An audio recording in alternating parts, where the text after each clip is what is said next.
Lesson 3. Culture and Society. It matters because an American culture influenced by religion and education began to develop in the colonies. Life in the colonies. Guiding question. What was life like for people living in the 13 colonies? The number of people living in the 13 colonies rose from about 250,000 in 1700 to approximately 2.5 million by the mid-1770s. The population of African Americans increased at an even faster rate, from about 28,000 to more than 500,000. Immigration, the permanent moving of people into one country from other countries, was important to this growth. Between 1607 and 1775, an estimated 690,000 Europeans came to the colonies. Also during this time, traders brought in 278,000 enslaved Africans to the colonies.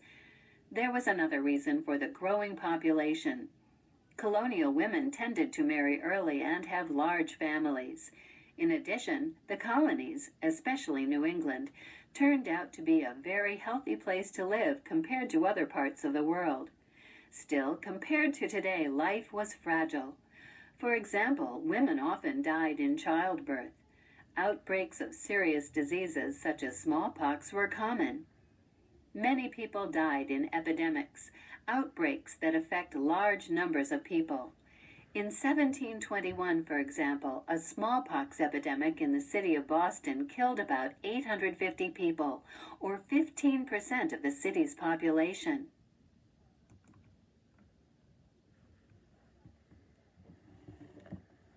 If you look over here, we have a picture, and it says underneath the picture, in 1721, Boston clergyman Cotton Mather suggested a daring answer to smallpox, inoculation, or injecting smallpox virus into healthy people. Often, inoculation causes only mild disease and leaves the body protected from the illness in the future. In 1796, Edward Jenner, shown inoculating a child, developed a safer smallpox vaccine. A new American spirit. Many Americans were born in other countries. They brought with them different languages and ways of thinking. Yet in the colonies, immigrants became something new and different. They became Americans. In 1782, French writer J. Hector St. John de Crèvecoeur described this new type of person. Primary source. He is an American who, leaving behind him all his ancient prejudices and manners, receives new ones from the new mode of life he has embraced, the new government he obeys, and the new rank he holds. Here individuals of all races are melted into a new race of man, whose labors and posterity will one day cause great changes in the world. From Letters from an American Farmer. A spirit of independence developed early in the history of the American people. Far from the rules and limits of their home countries, settlers began to develop their own ways of doing things. Throughout the colonies, people adapted their traditions to the new conditions of life.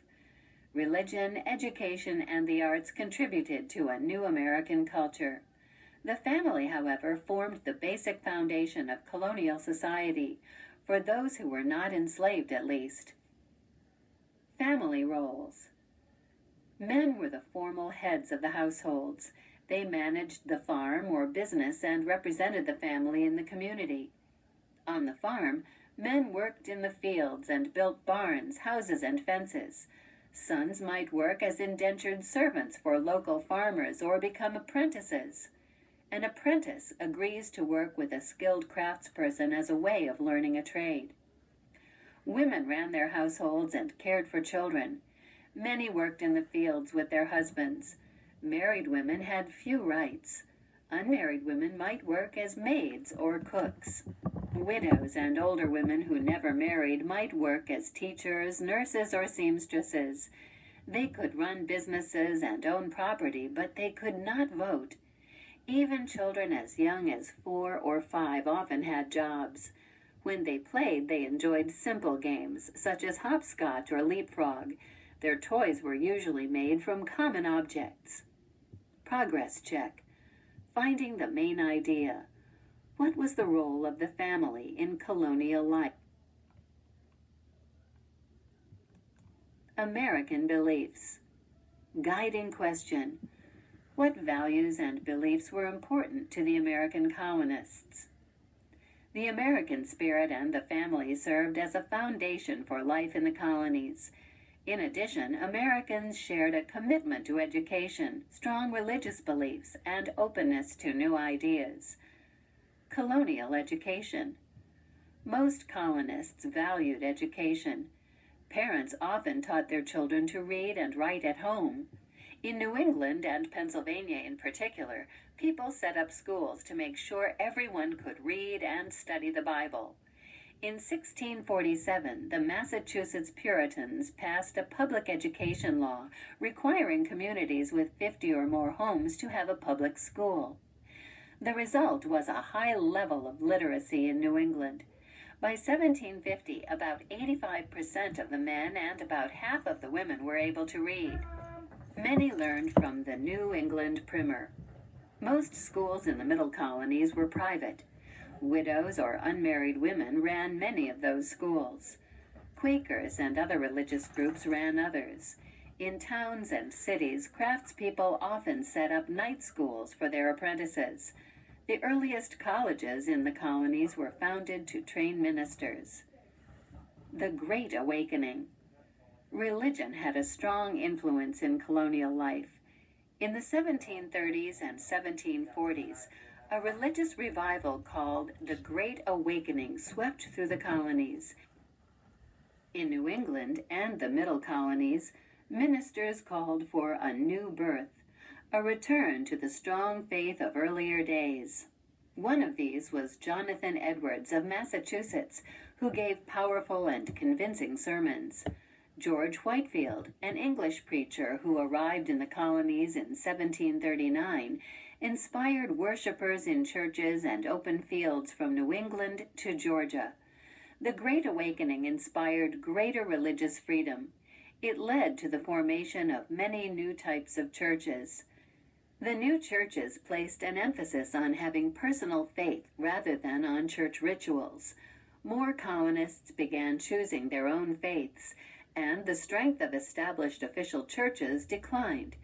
As a Baptist preacher noted soon after the Great Awakening, the common people now claim as good a right to judge and act in matters of religion as civil rulers or the learned clergy.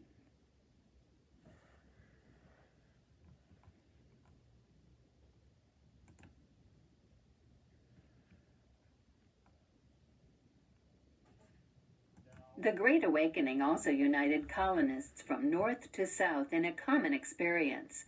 The colonists overcome regional barriers, and this helped pave the way for the rapid spread of revolutionary ideas and excitement during the struggle for independence. The Enlightenment. By the middle of the 1700s, many educated colonists were also influenced by the Enlightenment. This movement, which began in Europe, spread the idea that knowledge, reason, and science could improve society. In the colonies, the Enlightenment increased interest in science.